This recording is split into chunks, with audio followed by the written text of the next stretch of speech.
A partir do versículo 1 diz assim: portanto, irmãos, pelas misericórdias de Deus, peço que ofereçam o seu corpo como sacrifício vivo, santo e agradável a Deus. Este é o vosso culto racional.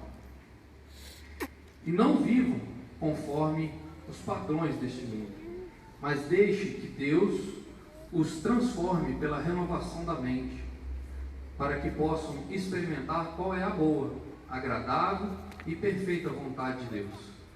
Porque pela graça que me foi dada, digo a cada um de vocês que não pense de si mesmo além do que convém.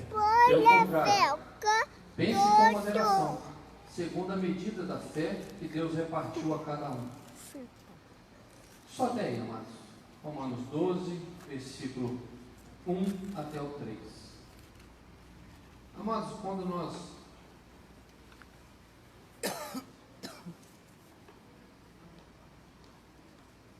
olhamos para esse texto de forma muito simples, nós podemos imediatamente nos sentir um tanto corrigido pela palavra de Deus, e de repente pode até ser usado o texto de uma forma errada e que venha de uma forma agressiva, ferindo algumas através da atitude de alguém, e aí começa de uma forma agressiva a usar a palavra de Deus.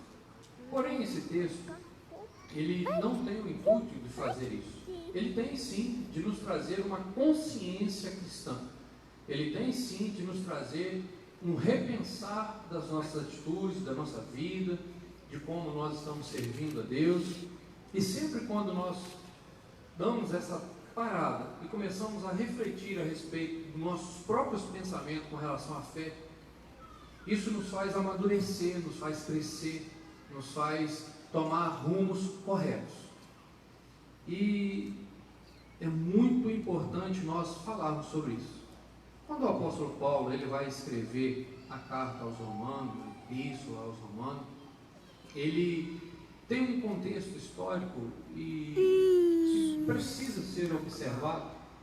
Ele não era um homem que implantou essa igreja em Roma.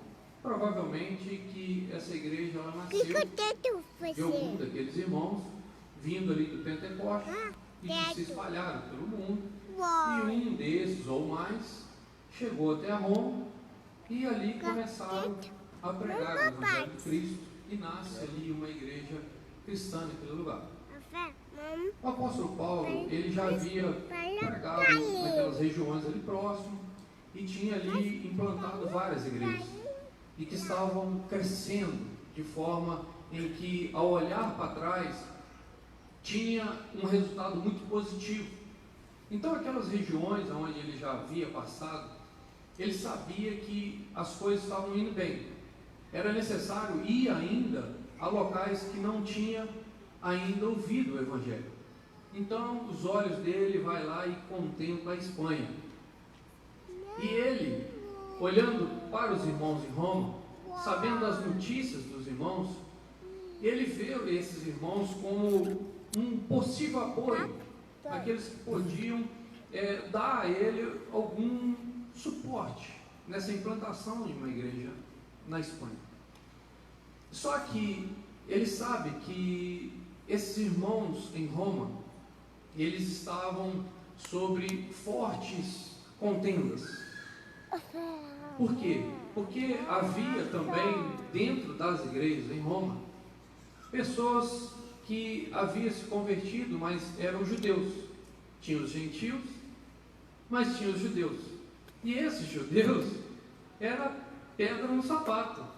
Essa turma que tinha se convertido ali, eles começaram a lançar sobre o povo, permitir que o povo ficasse sabendo da fama do apóstolo Paulo, mas eu não sei o porquê, mas parece que eles se preocupavam com o apóstolo Paulo. Ou simplesmente a religiosidade estava sobressaindo nos seus corações. Então eles olhavam para o apóstolo Paulo e eles começavam, através daquilo que eles conheciam dele, mas eles também não conheciam ele pessoalmente, não tinham olhado no olho, não tinham conversado. eles sabiam da fama dele. Então eles começaram a disseminar entre os cristãos boatos, falando que o apóstolo Paulo, ele era um homem que estava causando rebelião. Ele era um homem que ele estava confrontando de forma errada as culturas judaicas, a religião judaica. Então havia vários comentários a respeito dele. E ele sabia que ao chegar em Roma, ele iria ser perguntado, questionado sobre essas coisas. Então ele já queria adiantar, mandar alguns assuntos, para que a turma pudesse entender quem de fato ele era, o chamado dele, a veracidade disso, a verdade desse chamado, e o que ele acreditava, o que ele pregava. Então ele envia essa carta.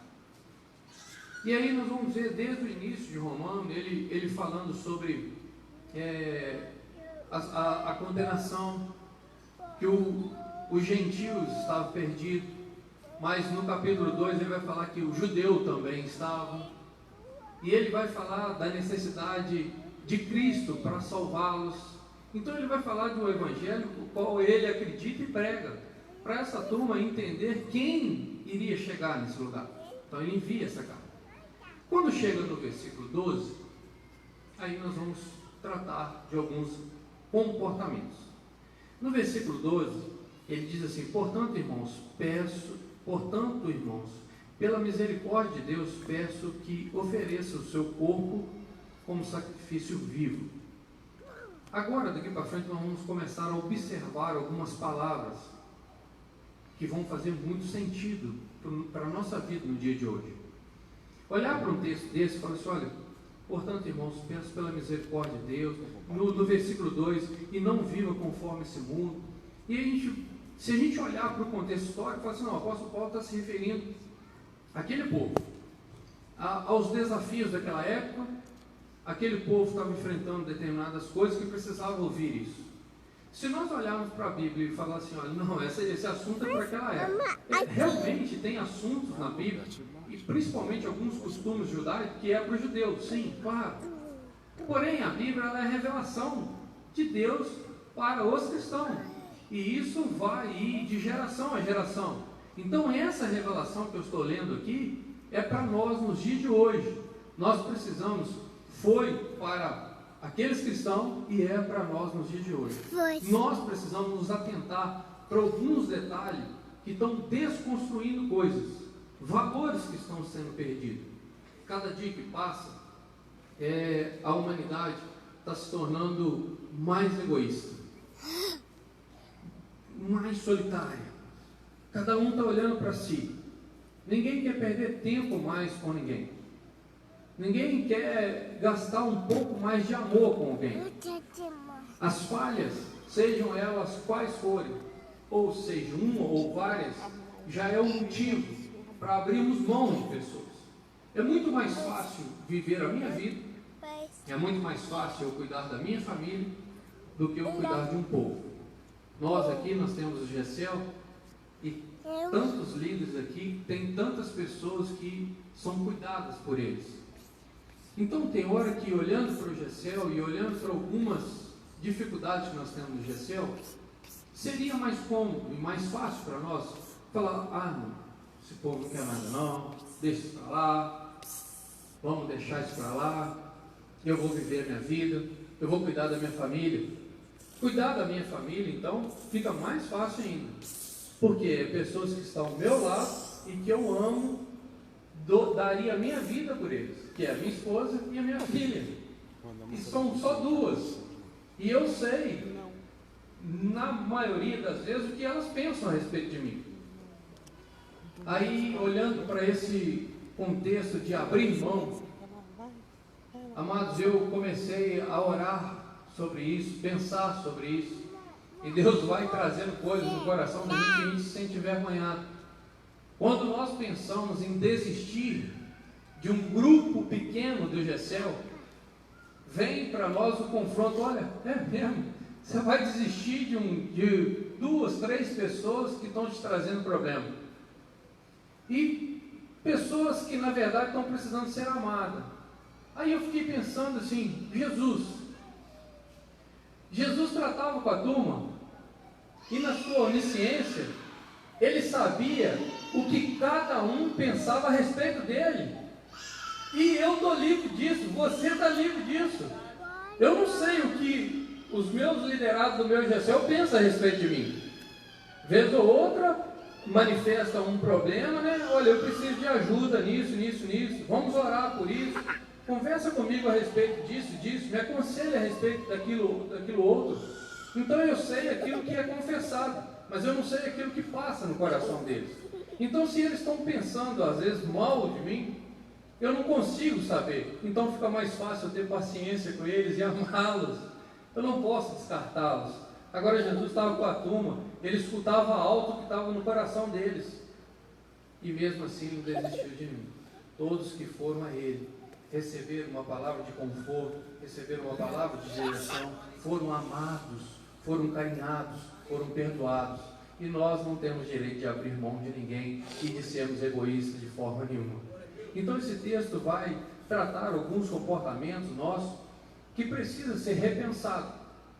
Não para que apenas os meus liderados, seus liderados, sintam melhor sobre a sua liderança, mas para que você e eu, nós sejamos curados em áreas deficientes de nossa vida também. Então Romanos 12 vai falar sobre isso, e quando o versículo começa, portanto, irmãos, peço pela misericórdia de Deus, peço, tem essa palavra aí no meio. Peço, é como se o apóstolo Paulo está dizendo para ele o seguinte, chegando ao lado, como se fosse o Espírito Santo. Eu peço a vocês, mas não é um pedido, vai ali e busca um copo de água para mim. Não, é um pedido que vai além de uma simples necessidade. O apóstolo Paulo estava chamando eles a repensarem. Olha, eu peço que vocês não tomem nenhuma atitude agora. Pai, calma, não é assim que o Espírito Santo faz conosco? Quando a ira chega, quando algum motivo nós temos para brigar, para xingar, para discutir, que nós damos um passo atrás, o Espírito Santo vem e fala assim, eu perdoo. Não é assim? O apóstolo Paulo está usando essas palavras para acalmar o coração dessa turma. Olha, eu peço, chegando ao seu lado, pela misericórdia de Deus, não receber o que nós merecemos. Ele diz aí, pelas misericórdias de Deus, peço que ofereça o seu corpo como sacrifício vivo, santo e agradável a Deus. Ele usa a palavra de misericórdia, em algumas traduções, daí compaixão, e ele vai dizer que, olha, vocês não têm recebido o que vocês merecem receber. Isso é misericórdia. Nós não temos recebido o que nós merecemos receber. Isso é misericórdia. Graça é recebermos aquilo que nós não merecíamos receber. Então, graça é receber. Misericórdia é não receber. Graça é receber o que nós não merecíamos. Misericórdia é não receber o que merecíamos. Então, ele está fazendo citações de algo que vai além de um simples discurso, de uma palavra simples, de um diálogo. Ele está aprofundando com a turma para que cada um pudesse refletir a respeito dos seus próprios pensamentos, dos seus conceitos. E a nossa vida cristã, ela precisa ter isso, irmãos. Nós não podemos, de forma nenhuma, agirmos sempre como qualquer um outro age. Não pode acontecer isso. O aumento das impunidades no Brasil, no mundo, o aumento das coisas erradas, está relacionado a uma falta de posição de cada um, principalmente dos cristãos. Se nós tivéssemos hoje o mesmo número de cristãos que estão dentro de todas as igrejas do Brasil, o mesmo número que estão dentro das igrejas, fosse o mesmo número que estivessem lá fora, fazendo o que faz aqui dentro, fazendo lá fora, nós tínhamos um país diferente. Infelizmente, não acontece devido a escolhas que nós fazemos lá fora. Quantas pessoas com um título de cristão e talvez com alguns anos de caminhada, que hoje ocupam um cargo público, mas participam dos mesmos esquemas que qualquer um outro participa. Quantos que assinam, dão assinatura mediante a um pagamento de quinhentinho? Quantos que são comprados, vendidos e que ainda fazem parte de uma igreja evangélica e que estão lá e que deveriam fazer a diferença? Isso é triste, mas é verdade. É uma verdade que eu aqui trouxe como revelação. É uma verdade que a palavra de Deus nos apresenta a realidade nossa, de cada um de nós.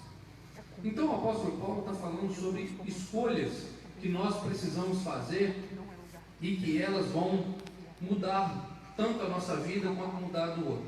O seu corpo, ele faz uma referência ao seu corpo, entrega total. O único problema com o sacrifício vivo é que ele está sempre procurando escapar do altar.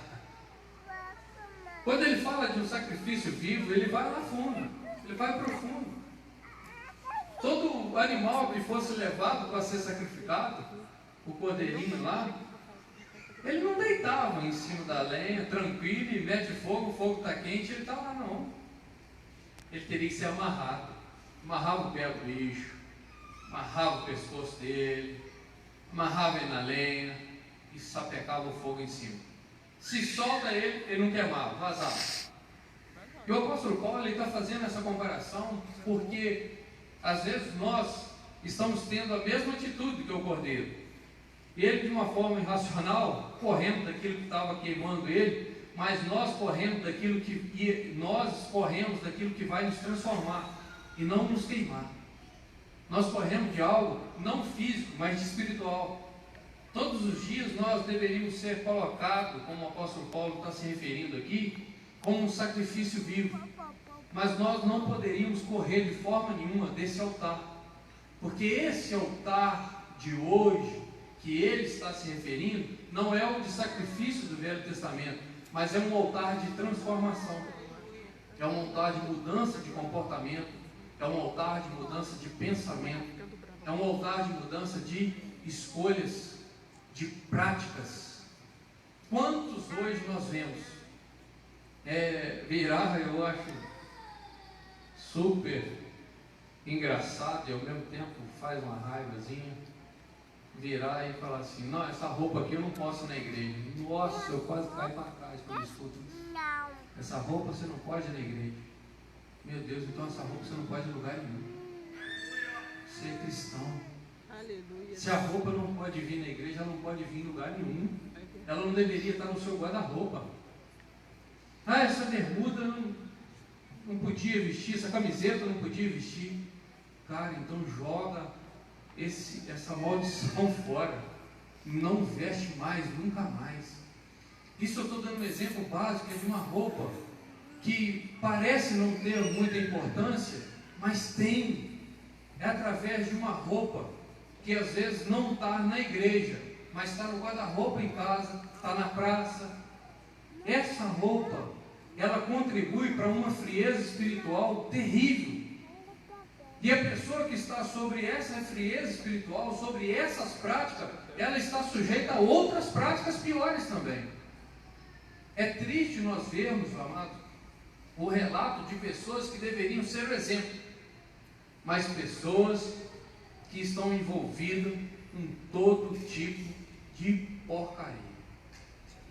Esses dias um pastor chegou perto de mim e falou assim: eu tive que resolver um problema. Tive que resolver um problema em Belo Horizonte. Eu falei: tive que resolver lá. E o negócio agarrou lá. Eu falei: agarrou. Ele falou: eu levei o documento. Quando eu cheguei lá, eles me enrolaram e falou que eu tinha que voltar para Cataguases para resolver aquilo. E aí eu atravessei a rua, fui num outro departamento, não estou citando o nome para não comprometer ninguém, não é esse o intuito. Então ele foi num outro departamento de frente, e lá nesse outro departamento, olha irmão, se eu falasse o nome, vocês ficavam escandalizados o que ele falou, os departamentos que ele foi. E lá nesse outro departamento virou para ele e falou assim: volta lá e dá 500, resolve na hora. Eu vou fazer uma ligação daqui, você vai lá, leva 500 no envelope e tudo se resolve. E ele meteu aqueles 500 no envelope, atravessou a rua. Quando ele chegou lá, a mulher que atendeu só puxou a gaveta e falou assim: joga aí. O de lá já tinha ligado, aí já sabia que ia vir o envelope, joga aí. Ele jogou e o documento foi liberado. E eu virei para ele assim e falei assim: você aceitou isso? Eu tinha que fazer, senão eu ia voltar para Cataguases. Eu falei assim: não faz isso não. Rapaz, você me entristeceu demais agora. Essas pessoas que estavam envolvidas, que você citou, são pessoas de ordens públicas, de cargos altos. É muito triste isso. Mas você foi muito pior que elas. Você foi muito pior que elas. Porque o seu posicionamento como um cristão tinha que ter sido diferente. E não está sendo. Não está sendo. É por isso, amados, que as coisas têm caminhado do jeito que têm caminhado. Cada dia que passa, você escuta uma notícia diferente. Cada dia que passa, você escuta uma tragédia diferente. É mais uma família que se despedaçou, é mais um filho que se perdeu. E aí, quando você vai escutar essa notícia, você fala assim: era crente, era uma família de cristão. O pai sempre foi na igreja, a mãe sempre foi na igreja, realmente sempre foi na igreja, nunca foi de Jesus. É por isso que ficou assim. Sempre foi na igreja. A falecida mãe do Carminho, irmã Tereza, né? Ela tinha o hábito de chegar na igreja, ali em Pouso Alegre, e ela cumprimentava a gente assim: Pai do Senhor, meu filho, paz, irmã Terezinha. Como é que está, meu filho? Você está na igreja? Aí você virasse e falasse assim: tô firme. Meu filho, sai da igreja, meu filho, vem para Jesus. Aí eu me acostumei com aquilo. Você está na igreja? Eu falei: não, irmã Tereza, estou na igreja, estou em Jesus, estou firme com Jesus. Meu filho, é isso mesmo. E eu faço das palavras delas a minha aqui nessa noite. Sai da igreja, meu irmão. Sai da igreja. Vem para Jesus. Aí a sua vida vai ser transformada. Glória a As Deus. coisas vão mudar. Porque as suas escolhas vão mudar. A sua prática vai mudar. Os seus pensamentos vão mudar. Então, sai da igreja. Vem para Jesus. Aleluia. Então no versículo 2 ele vai dizer: e não vivam conforme os padrões desse mundo. Transforme. Duas palavras que estão aqui nesse versículo que precisam ser observadas por nós. Quando ele fala assim, deste mundo, transforme, nós automaticamente lembramos de uma palavra chamada metamorfose, que significa mudança. É a transformação de um ser em outro, de uma forma em outra. Amados, aqueles que têm um encontro com Cristo de verdade, ele não pode ser mais o mesmo. Não tem como ser mais o mesmo. Todos os homens bíblicos que tiveram um encontro com Jesus, que conversaram com Jesus e que escutaram de Jesus assim, siga-me, e que seguiram, nunca mais foram os mesmos. Não deixaram de ser homens e que ainda cometeram alguns pecados, mas nunca mais cometeram os mesmos. Nunca mais foram os mesmos. Nunca mais continuaram firmados numa caminhada escorregadia. Eles sempre estavam ali, vez ou outra a natureza de um pulava para fora, Jesus o repreendia, mostrava para ele o outro lado e rapidamente ele tomava uma nova postura. O encontro com Jesus não pode nos deixar sendo a mesma pessoa. Coisas têm que começar a mudar dentro de nós. Só que eu ainda gosto mais, tem a metamorfose, e eu gosto mais da palavra metanoia, que essa é para cada um de nós. Essa faz muito mais sentido, que a metamorfose, tem algumas pessoas usando ela de forma errada. A metamorfose fala que a mudança de forma, e tem uns camaradas que nasceram homem, estão querendo uma mulher, e estão se justificando com a metamorfose, né? Aí tem um cantor aí, o Satanás, já até morreu, a Danai já levou ele, é o Raul Seixas, e fala que essa metamorfose ambulante. Ele usou essa palavra muito do jeito que ele queria que ela fosse empregada. Mas a metanoia, ela é uma palavra que nós precisamos observar, que ela faz mais sentido, que significa mudança essencial de pensamento ou de caráter.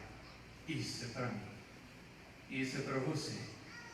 A metanoia, ela precisa ser uma palavra que nós, cada um cristão, precisamos observar o significado dela. Mudança essencial de pensamento ou de caráter. O cristão, ele precisa, o cristão que encontrou com Cristo, ele precisa ter uma mudança nos seus pensamentos.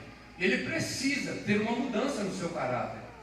O cristão que ele encontrou com Cristo diferente, de verdade, ele não pode mais cometer as mesmas práticas de um mau caráter.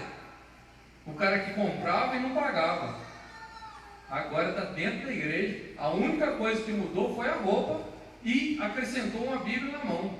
Pelo amor de Jesus Cristo. Porque a compra dele continua sem pagar. A mentira continua sendo a mesma. As roupas continuam sendo a mesma. Quantos e quantos cristãos que nós encontramos na rua, amados, e que nós ficamos assim, decepcionados. Por quê? Porque quando eu encontro uma irmã da minha igreja desfilando na rua, com roupinha de academia, eu fico envergonhado. Eu fico decepcionado. Uma coisa é uma irmã vestir uma roupa de academia e ir para dentro de uma academia malhar por necessidades físicas para cuidar do corpo, ótimo, é isso aí. Outra coisa é essa irmã vestir essa roupa de academia e ir para o mercado fazer compra, desfilar no calçadão, passar na praça, sem cuidado e zelo nenhum com o que está se mostrando aos homens. Eu fico envergonhado, fico triste, não estou julgando ela, eu estou expressando a minha tristeza de ver que ela não está conseguindo ver que é necessário mudar. Não, quando eu estava lá no mundo eu fazia. Que isso? Quando você estava lá no mundo você fazia. Então quer dizer que você continua no mundo, porque você continua fazendo.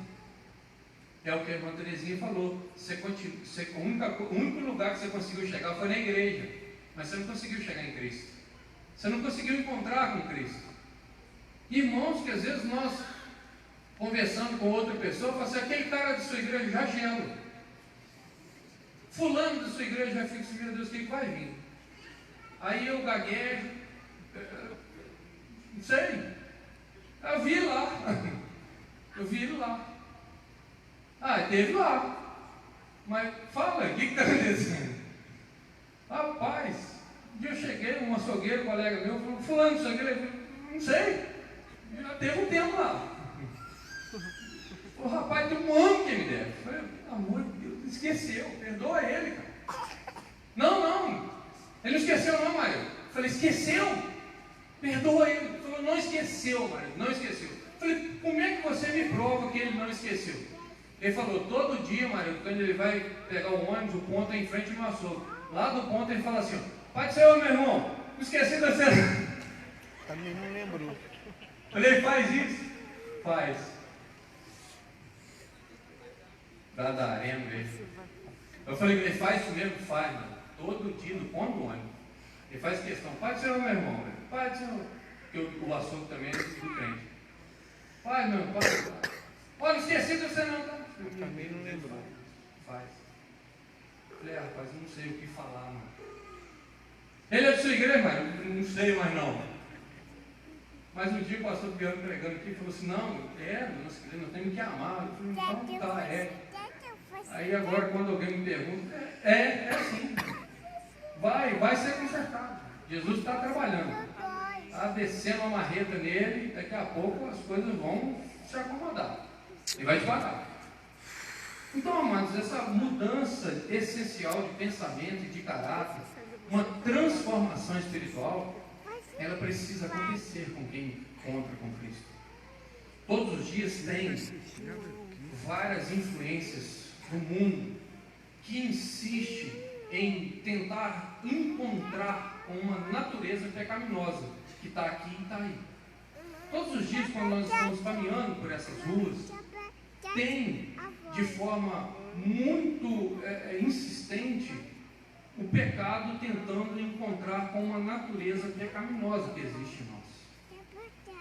Quando nós não estamos preocupados com o nosso comportamento, com a nossa postura, esse pecado que vem de lá para cá nos encontra e faz de nós coisas que nós não gostaríamos de ser. É o que está acontecendo. Então o apóstolo Paulo está trazendo uma palavra para a atualidade, para nós repensarmos nosso conceito, para nós repensarmos como que tem sido a nossa postura como cristão, como que tem sido a nossa vida como cristão. E aí ele vai usar mais uma palavra: renovação da mente. A chave para a transformação é a nossa mente se tornando cada vez mais mente de Cristo. Tem jeito de jogar aqui no telão aqui? Por favor. 1 Coríntios 2. 1 Coríntios 2, o versículo 10. Se você está com a sua Bíblia, pode abrir aí que já acelera o processo. Quando ele fala da renovação da mente, às vezes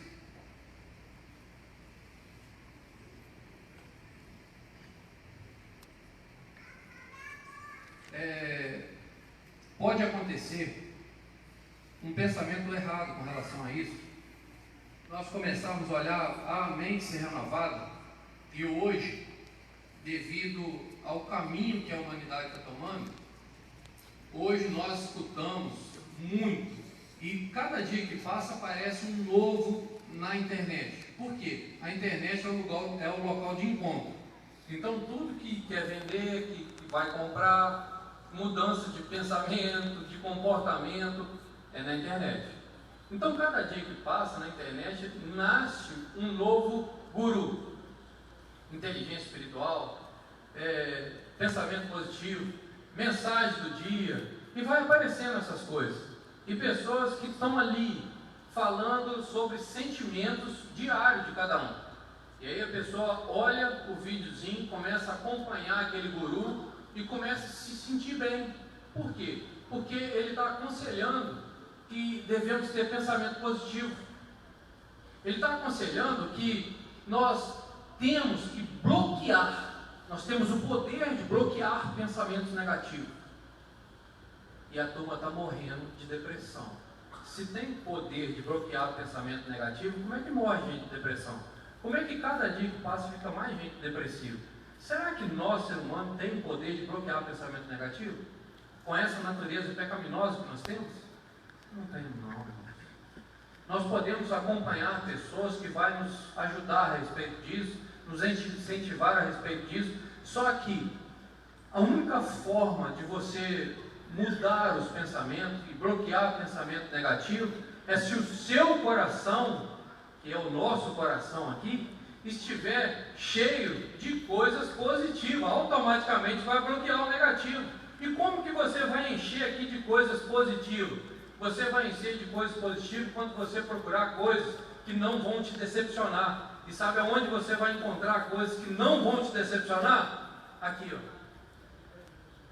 Aqui você vai encontrar coisas que não vão te decepcionar. Gurus espirituais, inclusive no meio cristão, não vão ter força e nem competência e nem poder para te ajudar por muito tempo. Agora, o autor desse livro, ele é eterno. Se você estiver nessa terra, ele vai te mudar enquanto você estiver aqui. E quando você morrer, ele vai te levar para ele. Então, esse pensamento positivo, bloquear pensamento negativo, não entra nessa não, que mais cedo, mais rápido possível, você vai estar aí decepcionado. E daí a pouquinho está na crise de novo. Não, estou mal de novo. Porque tomou uma dosezinha. É igual o cara que bebe uma para apagar a poeira, né? Mas a grama da poeira não apaga de jeito nenhum. Mas Deus nos revelou pelo Espírito. Porque o Espírito a todas as coisas prescuta, até mesmo as profundezas de Deus. Se nós continuarmos lendo ali, vamos ler até o versículo 16. Pode pular, por favor. Pois quem conheceu a mente do Senhor, que o possa instruir, nós, porém, temos a mente de Cristo. Pode pular. Eu, porém, irmãos, não vos pude falar como a espirituais, e sim como a carnais, como a crianças. Disso também falamos, não em palavras ensinadas pela sabedoria humana, mas ensinadas pelo Espírito, conferindo coisas espirituais com espirituais. Ora, o homem natural não aceita as coisas do Espírito de Deus, porque eles são loucura, e não pode entendê-las, porque elas se discernem espiritualmente. Porém, o homem espiritual julga todas as coisas, mas ele mesmo não é julgado por ninguém. 16. Pois quem conheceu a mente do Senhor, quem o possa instruir? Nós, porém, temos a mente de Cristo. A renovação da mente não está em ter um pensamento positivo. Não que isso seja descartável. Pensar positivo faz bem. Não estou falando que isso não presta, que isso não vale. Porém, uma mente renovada não é uma mente que fica fazendo todos os dias um treinamento. Hoje eu vou pensar positivo, tem que pensar positivo, tem que pensar positivo. Não, uma mente renovada é uma mente que cada dia que passar, ela vai se aproximar da mente de Cristo. E como que você vai aparecer com alguém se você não se relacionar com ele? Nós, para termos uma mente renovada, nós precisamos urgentemente de nos relacionarmos de forma íntima com Jesus, para então começarmos a aparecer com ele. Colossenses 3, coloque por favor, Colossenses 3, versículo 1. Colossenses 3, 1.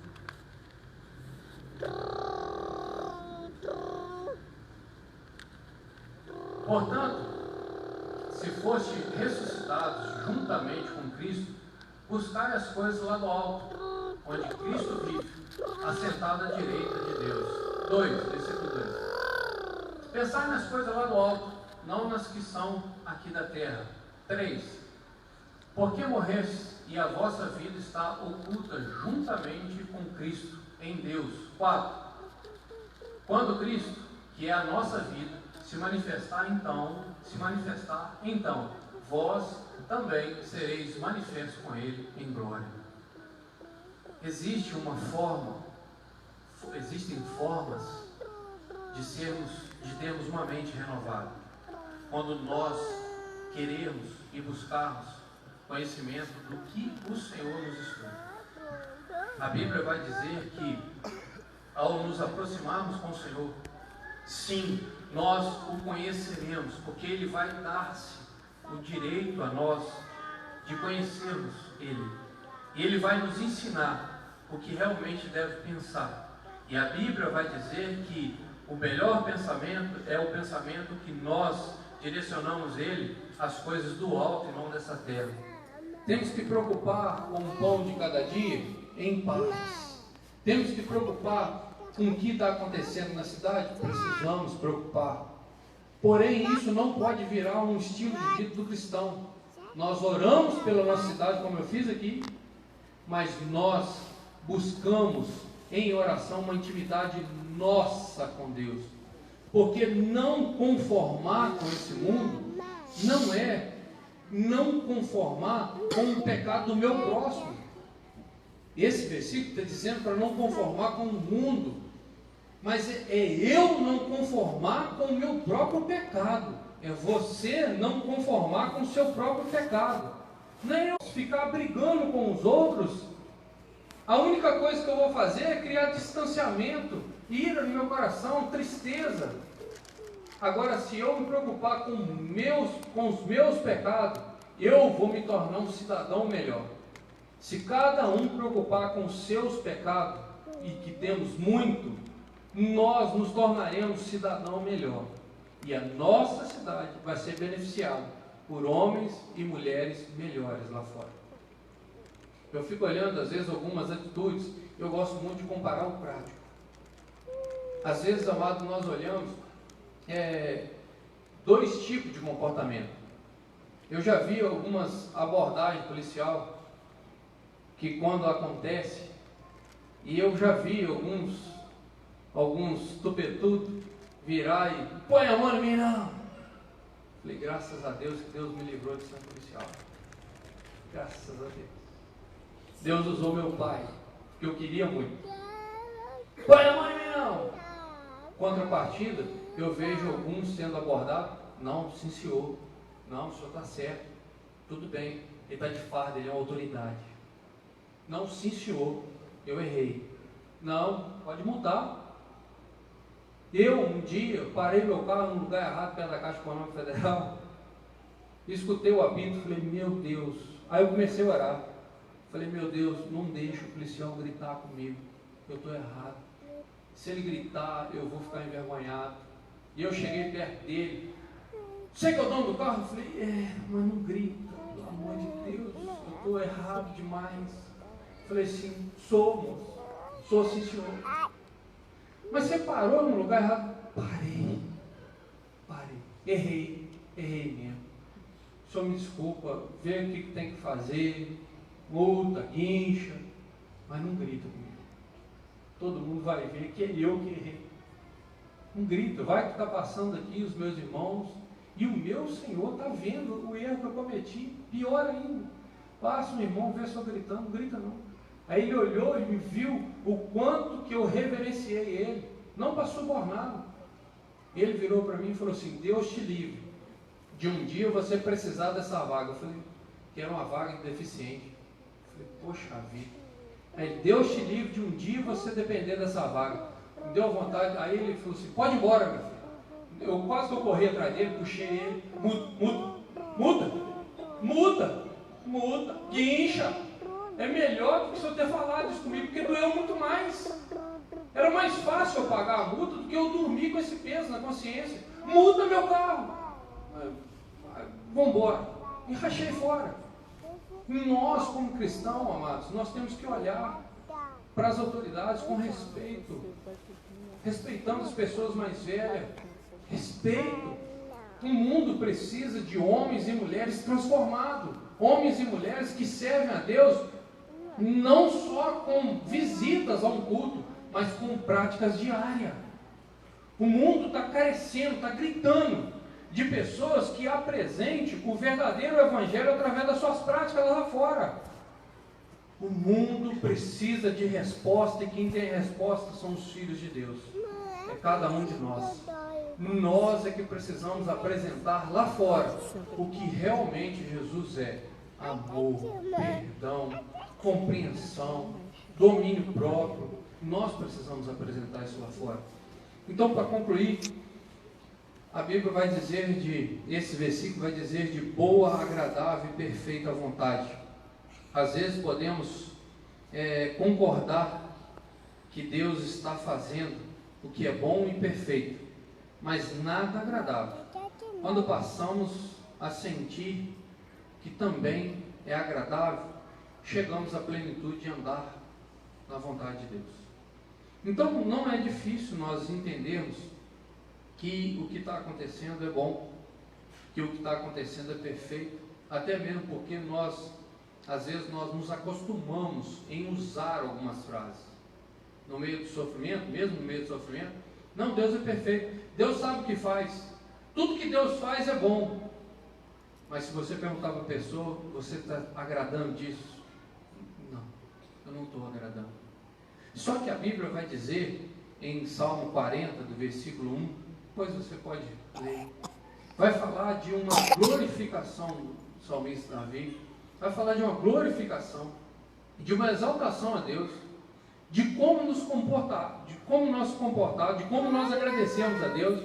E aí sim, quando nós entendemos que a vontade de Deus é boa, que a vontade de Deus ela é perfeita, e que nós nos sentimos agradados, nós nos agradamos das atitudes de Deus, das escolhas de Deus, da ação de Deus, principalmente em nossa vida, Aí sim nós encontramos um caminho de uma plenitude da vontade de Deus.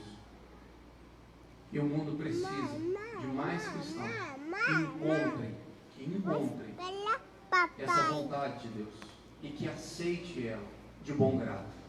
Colocamos de pé. Vamos orar.